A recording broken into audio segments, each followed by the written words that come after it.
Repeaters and hotspots are both fantastic ways for hams to communicate with each other. These radio devices give hams the power to quickly and reliably make QSOs with each other over incredibly far distances. The exciting part is how repeaters and hotspots help hams make these long distance connections. Today I'm going to share with you precisely what repeaters and digital radio hotspots are, their distinguishing characteristics, and which one we think will best fit your needs. Let's begin with the repeaters. If you've ever watched our videos or been involved in ham radio, you probably already know what a repeater is. But let's do a quick refresher. A repeater is a two-way radio frequency communication system that receives a frequency from a portable two-way radio and retransmits it at another frequency in real time.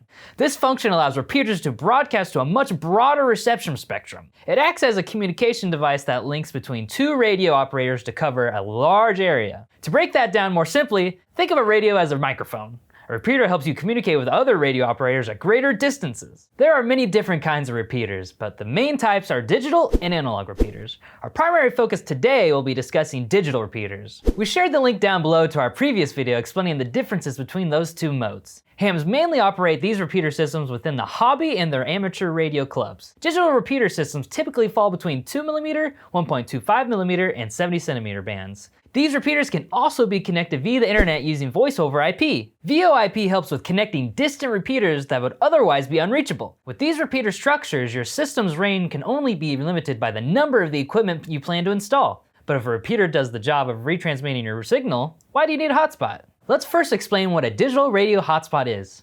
A digital hotspot is an assembly of a computer engineering that enables amateur radio operators with internet access to link to digital voice systems. Hotspots can typically link to DMR, P25, NXDN, D-Star, and YSF. From there, your hotspot is your internet gateway to a digital network. Such networks include Brandmeister, DMR Mark, TGIF, and many others. Like digital repeater systems, hotspots can receive and transmit radio frequencies but at a much lower power level. Typically, hotspots are made with a modem board and an antenna mounted on a microcomputer like a Raspberry Pi 3 board. An example would be our Skybridge Plus dual-band digital hotspot. It includes a Pi 3 board, LCD display, Pi-Star operating software, wired and wireless Wi-Fi, 2.4 GHz internet connection, and many more features. You can learn more about it at the link below. Breaking it down more simply, your hotspot is, in a sense, your own repeater system, except it only connects to the internet. Now, if you were paying attention, you'll notice that there's a distinction in the matter of connection. Connectivity is the most critical difference between these two devices. Your radio can connect to your repeater system, but it has to be connected to the same network. For example, if you had a DMR radio, you will have to use a DMR repeater. When you have access to a repeater, you have to stay within the repeater range to maintain coverage.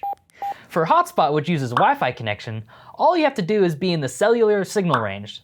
This is what makes a hotspot so powerful. With a hotspot, your only limitation is your internet connection. As long as you're connected to the internet, you can talk to anyone, anywhere. Many hotspots today come with cross-mode capabilities, enabling you to communicate with users across digital voice modes. With a digital radio hotspot, you will be guaranteeing yourself a much easier time communicating. With all that information we just covered, how do you know which one is right for you?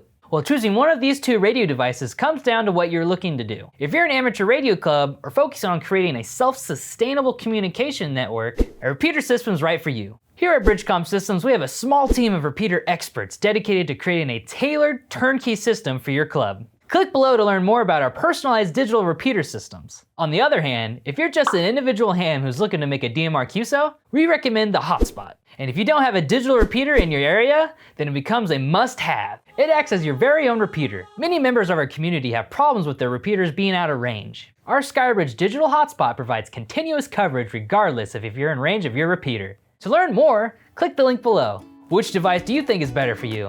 Let us know down below in the comments. And don't forget to subscribe to see more videos just like this one. Thanks again for watching. I'm Tanner with Bridgecom Systems, and as always, 7-3.